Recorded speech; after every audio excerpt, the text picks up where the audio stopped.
Hey guys, Porter the Nobody here. Thanks for joining.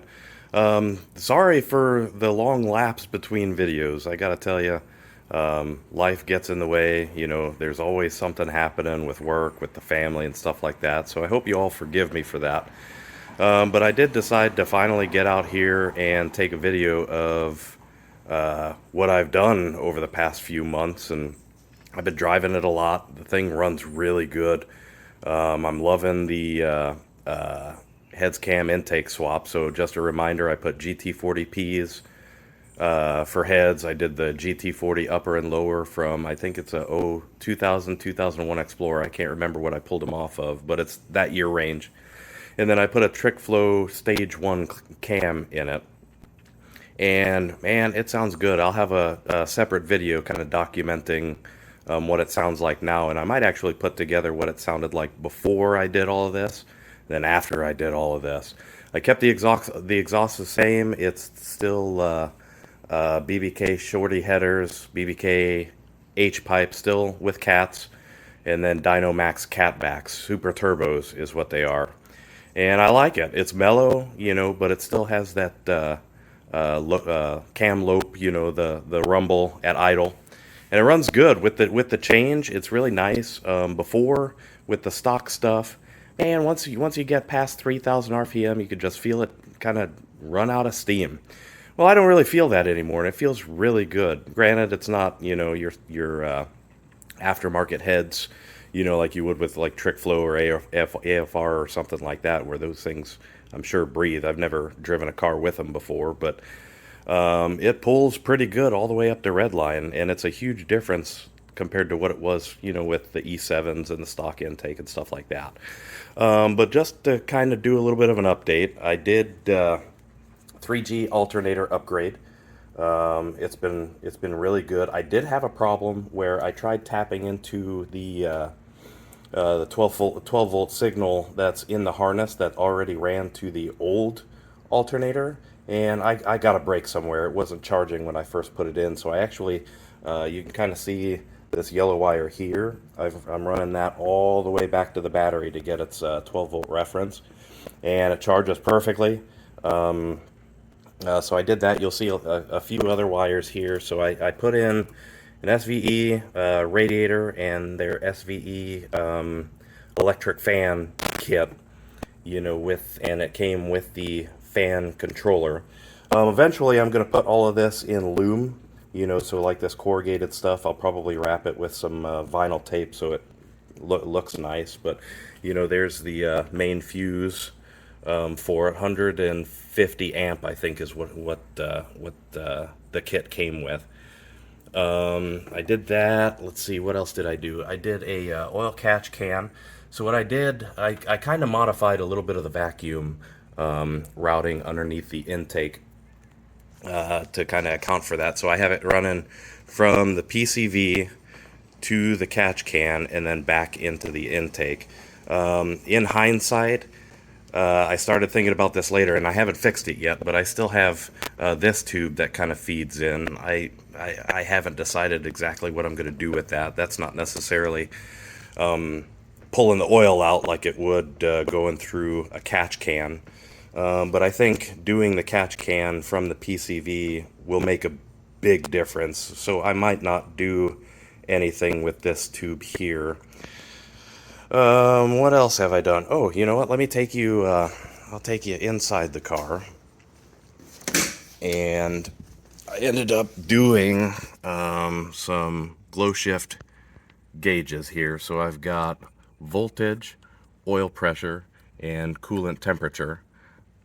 And I really like the way these things display. I've got it wired to where, basically based on the instructions, you wire it to your headlight signal, and it dims like, I think it's 30% when you kick on the lights. So either parking or headlamps, they'll dim down.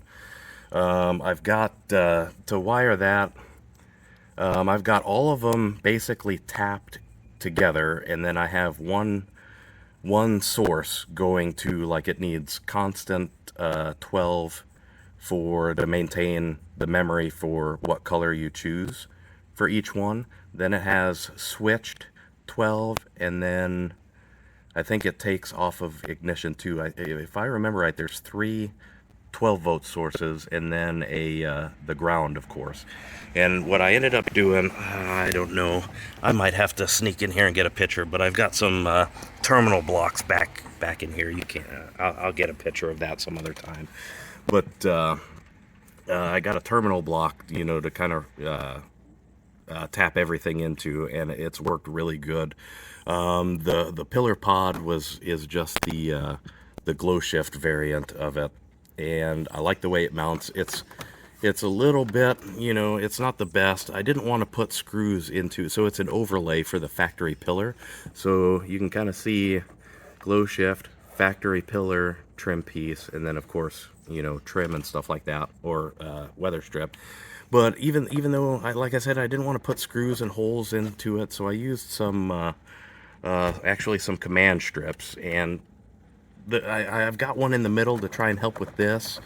It's not really obviously doing what I intended it to do, but I've got some up here and some down low too. But honestly, when I'm driving, it doesn't flex, it doesn't move, it doesn't jiggle, it doesn't do anything. It's nice and stable. Everything's really readable, even in daylight. You know, daylight, that's most of what my cruising has been. But let's see, other than that, I have actually, let me look at another, show you another thing here. Give me just a second to put the hood back down, so bear with me here. I've been working on the body a little bit too. I've been kind of testing my hand at wet sanding and, you know, buffing. I've got a Chemical Guys Torx 503X, I think is what it was, and it actually can accept 3-inch and 5-inch buffer pads. But anyway, you know, I've never done wet sanding before on anything, so it's kind of like an experiment. I got some stuff, some residue there, but that's okay.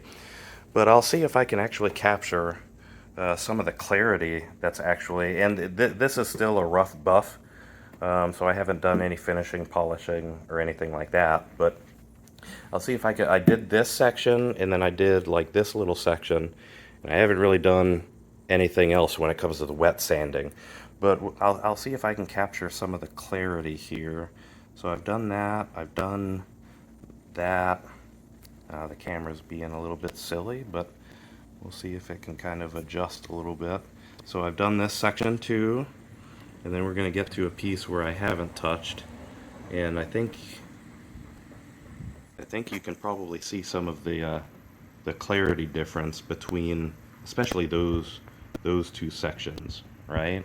You know, I need to get a little bit more buffing done, and like I said, you know, this is just kind of like a rough polish, you know, heavy cutting to get rid of some scratches that this, I don't know, I know this car, this is, I think, factory color, and it has been repainted fully, the whole car. I want to say that was done 20, maybe 25 years ago, so it's pretty old paint, you know, so kind of pulling off some of the oxidation and stuff like that has really made a huge difference. There's a bunch of like little scratches. I don't think I'll be able to get those on camera, but there's a bunch of little scratches on here that just because of its age, I think they're too deep to really lay into it a little bit too much, or a little bit too far. I don't want to take too much off, but I think it's turning out pretty good. I got a little cleanup to do over here, but you know, I did that. I actually put some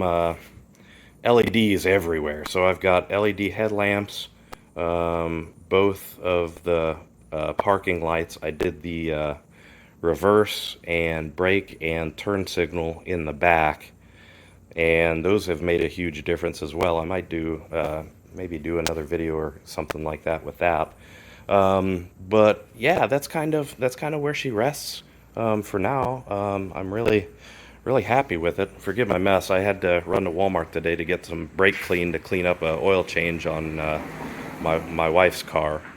So forgive that, but honestly, this thing's so awesome. These FoxBodies are amazing vehicles for what they are. So I used to have a 2011 GT, you know, 5-liter, 6-speed, all that good stuff, and that car was amazing. It was quick, it was reliable, it was solid, you know, and it was a fun car to drive. I had to get rid of it, you know, a few years back. We had a second kid, so I picked up a F-150.